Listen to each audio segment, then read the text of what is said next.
জয়গুরু ইষ্টপ্রাণ দাদা ও মায়েরা, আজ 14ই মার্চ পরম প্রেমময় শ্রী শ্রী ঠাকুরের দোল উৎসব। আজ দোল পূর্ণিমা।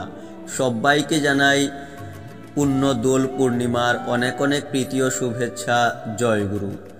আজ এই বিশেষ দিনে এই বিশেষ নিবেদনটি পরম দয়াল দোল উৎসবের তাৎপর্য সম্পর্কে কি বলেছেন এবং দিয়েছেন বিভিন্ন বাণী।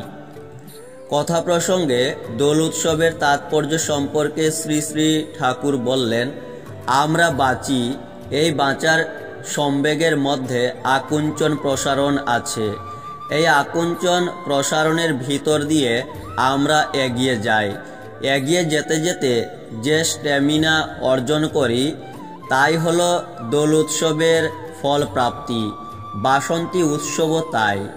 তারিখ 21/1/1958, শুক্রবার 5ই ফেব্রুয়ারি 1960 সাল। প্রায় সারাদিন ধরেই শ্রী শ্রী ঠাকুর ছড়া দিচ্ছেন ও সেই প্রসঙ্গে আলোচনা করছেন। কেষ্টদা, শৈলেন্দা, শরদ্দা প্রমুখ ভক্তগণ সকালে সন্ধ্যায় দুবেলায় এসে বসছেন। সেদিনের ছড়াগুলির মধ্যে দোল পার্বণের তাৎপর্য উদ্ঘাটন করে কয়েকটি ছড়া প্রদান করলেন শ্রী শ্রী ঠাকুর। যেমন, কোকিল ডাকে গাছের ডালে, ডাকে পাপিয়া পিউ পিউ, উদ্দীপনার মিলন রাগে উঠল যেন দীপন ঢেউ। ধুলোগুলি ছড়ায়ে বাতাস করে কত ঘূর্ণিপাক, প্রকৃতির এই ফাগুন খেলা, আনন্দের এই স্ফূর্তি রাগ। দুনিয়াটাই দোলের আবির, যেমন্তর উড়ছে ওই, ফাগুন মাসে দোলের ফাগ, নাচছে তেমন তাথই থেই। দোলের তালে উচ্ছল হয়ে ওড়না দুলে কেমন রূপ, আবির ওড়নার অস্তিত্বটা সাজালো কেমন হোলির ভূপ। কিছু ছড়া দেবার পর উপস্থিত দাদাদের সাথে ওই প্রসঙ্গে আলোচনা করছেন শ্রী শ্রী ঠাকুর। আলোচনার পর আবার ছড়া দেওয়া চলছে। এই ছড়াগুলির অর্থ বুঝিয়ে দেওয়ার উদ্দেশ্যে শ্রী শ্রী ঠাকুর তখন বললেন, ফাগুনটা কি রকম? ধরেন আপনার নাতি আছে, আপনি বাড়ি গেলেই সে আনন্দে নেচে ওঠে। সেই রকম ফাগুনও আমাদের কাছে টেস্টফুল, সাধনযুক্ত। আর আনন্দ হলো নন্দ ধাতু থেকে, মানে কম্পন, আবেগ। আবেগ হলেই আনন্দ হয়, আবেগের অভাব ঘটলেই দুঃখ হয়। তাই আবেগের জোয়ারে আছে আনন্দ আর ভাটায় দুঃখ। ফাগুন চৈত্র মাসে এই যখন ঘূর্ণি ওড়ে, ধুলো পাতা সব ঘূর্ণিপাকের মতন উড়তে থাকে।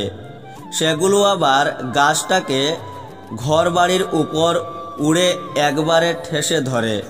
এই ধুলো পাতা খড়কুটো যেয়ে পড়ে গাছপালাগুলিকে যেন হোলির রাজা সাজায়। আর ওরই অনুকরণে মানুষকেও নানা রংচং মাখিয়ে হোলির রাজা সাজানো হয়। এই ঘূর্ণি আবার কত রং করে। মানুষের মাথায় ছাতা থাকলে তা টান দিয়ে নিয়ে যায়। তারপরের ছড়া, বসন্তের আবাহনে ওই পরে বাসন্তী শাড়ি, দুলে দুলে উচ্ছলতায় ঘুরছে কত সারি সারি। এ ব্যাপারটা কেমন বুঝাতে যেয়ে পরম দয়াল বললেন, ফাল্গুন মাসে গাছের পাতাগুলি হলদে হয়ে যায় আর চৈত্র আসলেই ঝরা আরম্ভ হয়। এখন ওই যে পাতাগুলি হলদে হয়ে আছে, দেখলে মনে হয় গাছগুলি সব বাসন্তী রঙের শাড়ি পরে আছে। প্রকৃতির দেখা দেখি মানুষের মধ্যেও ওই বাসন্তী রঙের শাড়ি পরার চল আসলো। এরপরেই শ্রী শ্রী ঠাকুর আরো ছড়া দিয়ে সেই ছড়াগুলি বিস্তারিতভাবে বুঝিয়ে দিয়েছেন। পূর্ণ দোল পূর্ণিমার তিথিতে মঙ্গলবার 10ই মার্চ 1959 শ্রী শ্রী ঠাকুর বললেন, আজ সেই শ্রী ভগবানের দোল লীলার পুতস্মারক তিথি। আর এই পুণ্যতিথিতে মহাপ্রভু শ্রী চৈতন্যদেবের শুভ আবির্ভাব। তাঁরই স্মৃতিবাহী চেতনা নিয়ে সেই পুরুষোত্তমের কাছে আমার একান্ত প্রার্থনা, এই দোল স্মৃতি সবার অন্তরকে সুদুলায়িত করে পরিচর্যায় প্রত্যেক হৃদয়কে আন্দোলিত করে তুলুক। আর পারস্পরিকতার সঙ্গতিশীল সুখ অনুবন্ধনে সবাই স্বাত্মত সমুন্নতি নিয়ে তারই অনুরঞ্জনায় প্রত্যেককে সম্বুদ্ধ করে সমৃদ্ধ করে তুলুক। আমি দিন অতি নগণ্য, কিন্তু জানি নগণ্যের শুভ সন্দীপনাকেও তিনি আগ্রহে গ্রহণ করে থাকেন। আমার এই প্রার্থনা অঞ্জলিও তিনি গ্রহণ করবেন।